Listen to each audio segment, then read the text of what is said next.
The Crysis 3 beta is here, and the game's launch is just around the corner, and I finally got around to making a video on it after playing for a couple days. So, in the video ahead I'll give you a brief breakdown of what the Crysis 3 beta has to offer, and I'll point out some of the aspects of the beta that I found particularly interesting.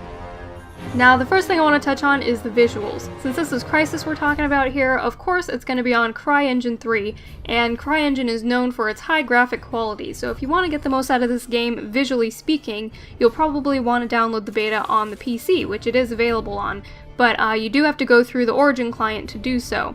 I'm playing the beta on Xbox 360, and I still think the quality looks really good. Of course, you're going to have a better quality on the PC, but for being on console, I still think it looks really nice. And as far as the map design goes, I'm really happy with the two maps that were given in the beta so far. They're very gritty and jungly, and the layout of the maps are also very dynamic. There's a lot of different ways that you can control different points in the maps and utilize your nanosuit and your weapons to the best of your abilities based on the layout. So I'm looking forward to all the maps that we get to see once the game's released.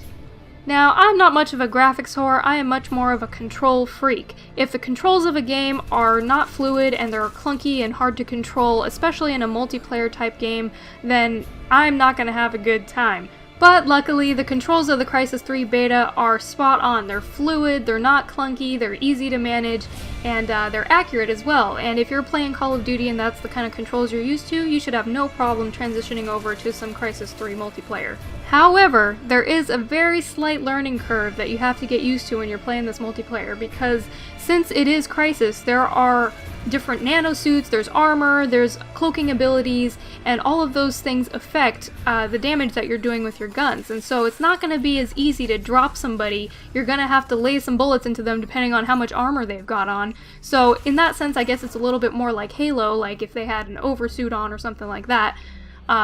And plus there's also different types of weapons that do less damage and all that stuff, so you really got to pay attention to the stats, and when you first start playing you'll have to just get used to how much bullets it takes to kill somebody, because it's not going to be super easy right off the bat unless you shoot them in the head. The heads are one-hit kills.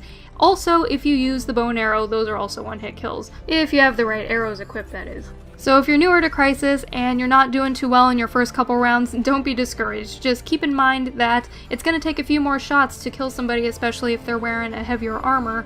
So just focus your shots, get used to the guns, and I'd say within maybe 5 or 6 rounds, you'll be getting on a roll and you'll find your groove. So just give it a chance, and I'm sure you guys will love it. Now, as far as game content goes, the multiplayer beta has given us a lot to work with so far, and I can only imagine how much there's going to be once the full game is released.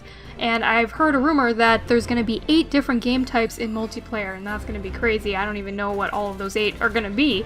But in the beta, we're given 2 to work with so far.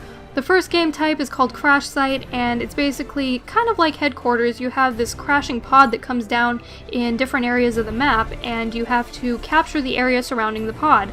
And as you do that, the more people that are on it, the more points your team gets, and the first team to 200 wins. It's a pretty straightforward capture the objective kind of game mode. The other game type is called Hunter, and it definitely makes you feel like you're in one of the Predator movies, but it's really fun. It's basically like playing Infected in Modern Warfare 3. You're on one of 2 sides when you start the round. You're either a cell soldier or you're one of the hunters. And if you're a cell soldier, you have to pretty much survive. You're on a plane and it crashes in this area because it got shot down, and you and your other soldiers just have to try and fight to survive till the end of the round. If you're on the hunter side, you're the one hunting down these cell soldiers, and you're given infinite cloak abilities, infinite radar, and you only have a bow and arrow, but the bow and arrow is a one-hit kill. So within a certain amount of time, you have to kill off all the cell soldiers, and it's a really fun game type. And my strategy for playing Hunter if you're on the survivor side is to immediately run over to one of the shields lying on the ground and then just find a corner to camp in. Just cover your back with the corner and just camp your ass off until the end of the round as long as you can.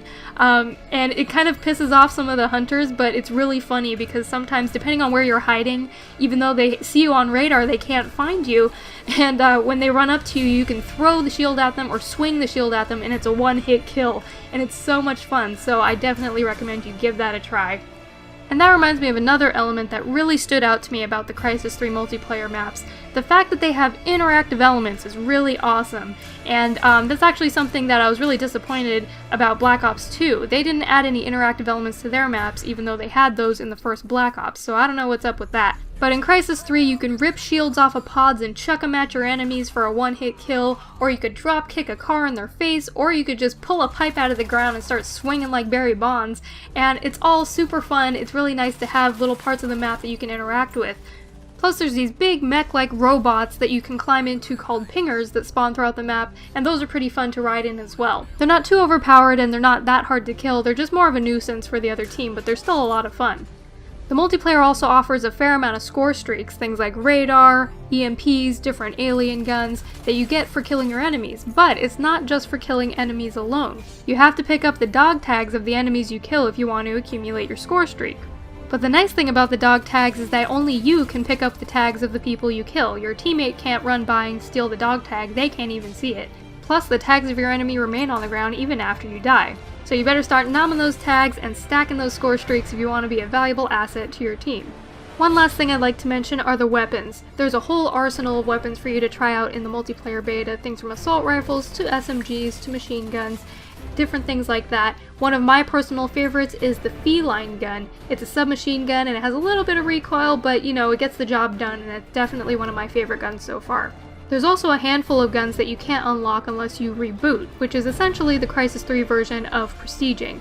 When you max out at level 10, you can reboot to set your gun stats back to the beginning, but you'll unlock some pretty sweet guns if you keep rebooting enough times, which definitely makes rebooting worth it in my opinion.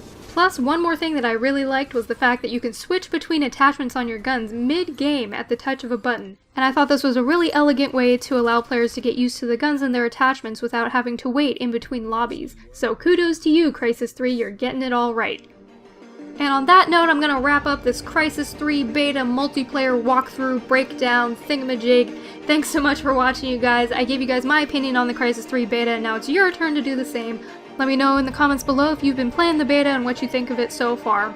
The beta is going to be up until February 12th for PC, Xbox 360, and PS3, and the game comes out on February 19th, so I hope you guys are having as much fun as I have. Thanks so much for watching, and until next time, this is StrangeLuv signing out.